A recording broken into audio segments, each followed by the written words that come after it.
यम1 e learning में आपका स्वागत है। मैं अनिल सर आपको रसायन विज्ञान के बारे में कुछ कार्बनिक यौगिकों के बारे में बताना चाहता हूँ। आप लोग पढ़े होंगे रसायन विज्ञान में कि जो यौगिक हैं यह कार्बनिक यौगिक और अकार्बनिक यौगिक में बटे हुए हैं। तो कार्बनिक यौगिकों के लिए कुछ नामकरण हमारे बुक में दिया गया है, जिसमें हमने आपको थोड़ा सा ड्रा किया है, दिखाया है। कह रहे हैं कार्बनिक यौगिकों का नामकरण है नॉमेनक्लेचर ऑफ ऑर्गेनिक केमिस्ट्री। इसमें आपका alkane, alkene, alkyne, alcohol, aldehyde और कीटोन है।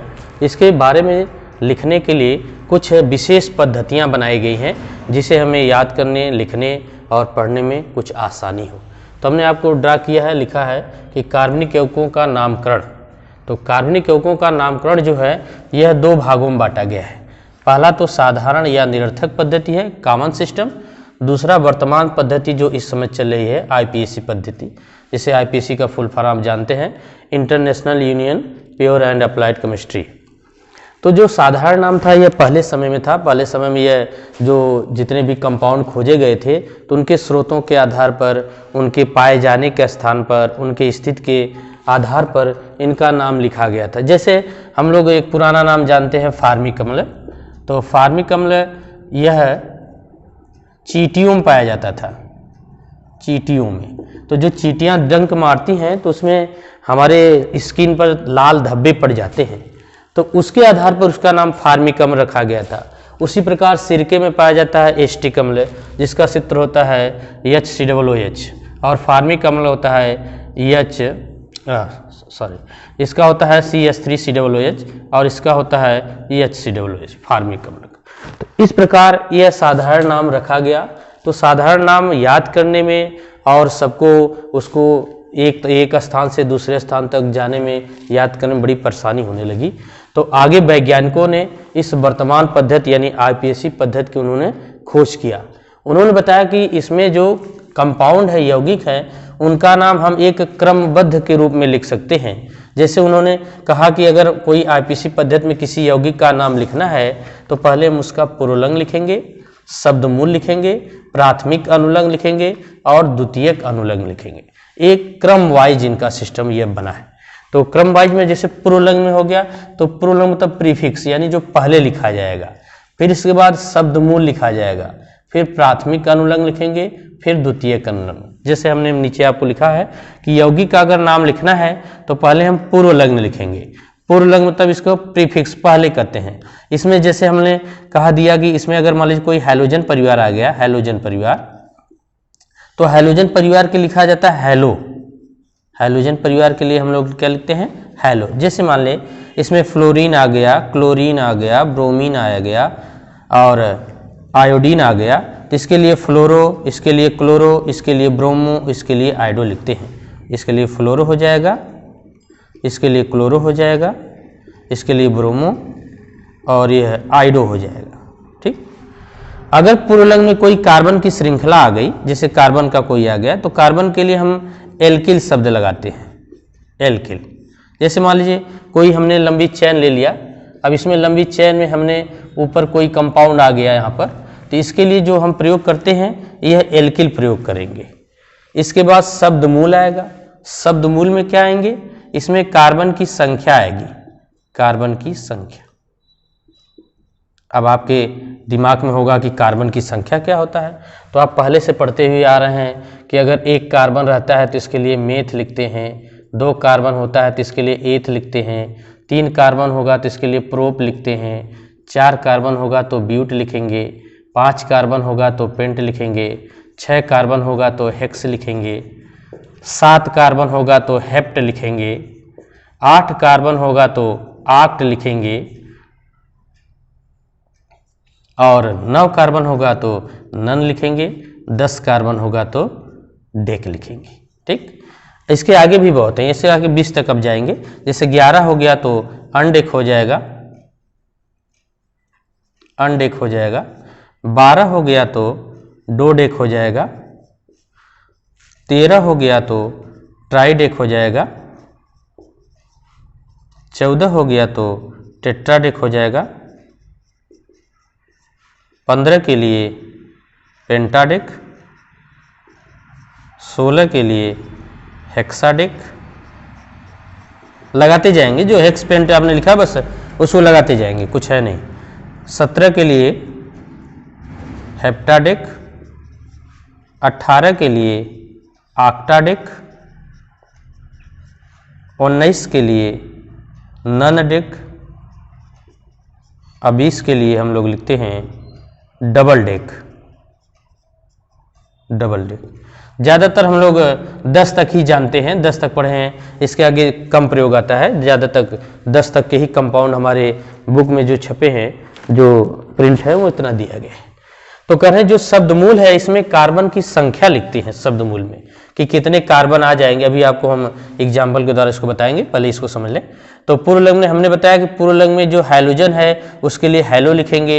अगर कोई एल्किल ग्रुप आ गया तो उसके लिए यानी कोई भी कंपाउंड कार्बन के आ गए तो उसके लिए एल्किल लिखेंगे। प्राथमिक अनुलग्न में यह देखा जाएगा कि जो कार्बन कार्बन हमारी यौगिक में है वह कार्बन कार्बन अगर सिंगल बॉन्ड के द्वारा है, सिंगल बंध के द्वारा है तो उसके लिए एन लिखा जाएगा। अगर द्विबंध है तो उसके लिए ईन लिखा जाएगा। अगर त्रिबंध है तो इसके लिए आयन लिखेंगे। ठीक। और द्वितीयक अनुलग्न में क्या है? द्वितीयक अनुलग्न में अभी हम क्रियात्मक समूह आपको बताएंगे। तो इसमें जैसे एल्कोहल आ गया, एल्कोहल, तो एल्कोहल के लिए हम अनुलग्न द्वितीयक अनुलग्न आल लिखते हैं। एल्डिहाइड आ गया, इसके लिए अल लिखते हैं। कीटोन आ गया तो इसके लिए ओन लिखेंगे। कार्बोक्सिलिक आ गया तो इसके लिए ओई कमल लिखते हैं। ठीक है। तो इस प्रकार यह जो यौगिक का नाम है यह आईपीसी पद्धति में इस क्रम के अनुसार हम क्या करते हैं, इसका लिखते हैं। और यह जो आईपीसी पद्धति है यह पूरे विश्व में एक ही नाम चलता है।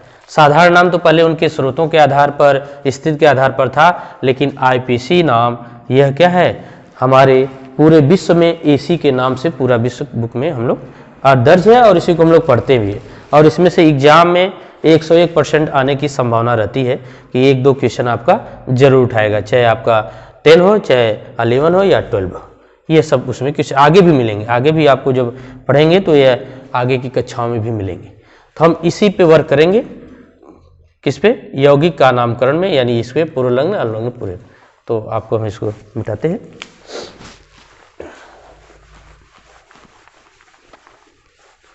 इसमें एल्केन पढ़ ले रहे हैं। पहला कंपाउंड एल्केन से ही स्टार्ट कर रहे हैं। जैसे एल्केन है,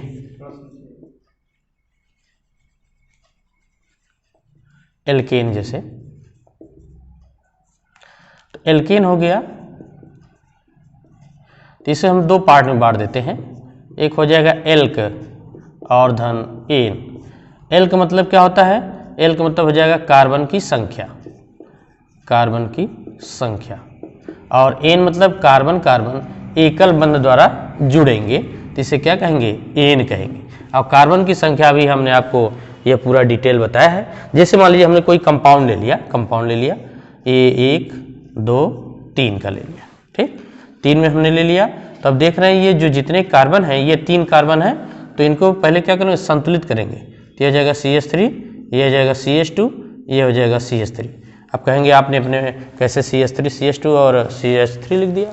तो इसके लिए हमने आपको बता रहे हैं कि जो कार्बन होता है इसके परमाणु क्रमांक 6 होते हैं और इसको तोड़ेंगे पीरियोडिक टेबल में 2 और 4।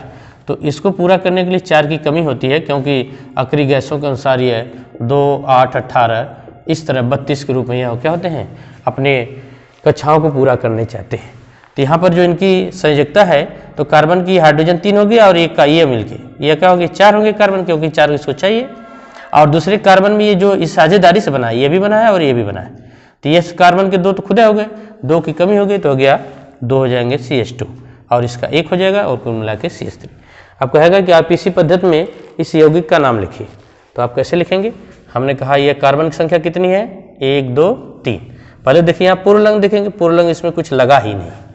तो पहले क्या देखेंगे, शब्दमूल देख लिए।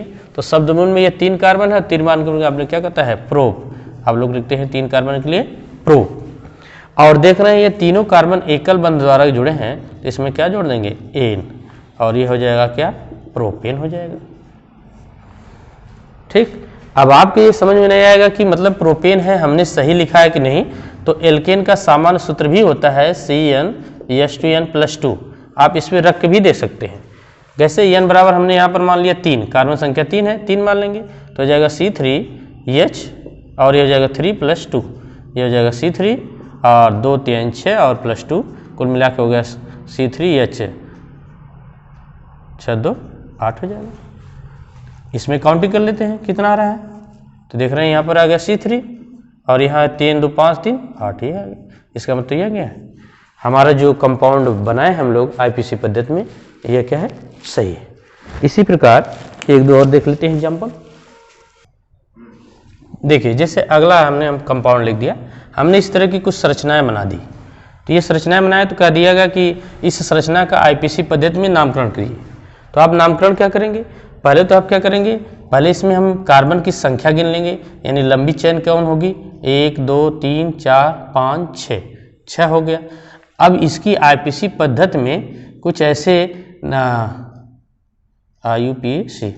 आईपीसी पद्धति में नामकरण के कुछ क्या है, नियम है।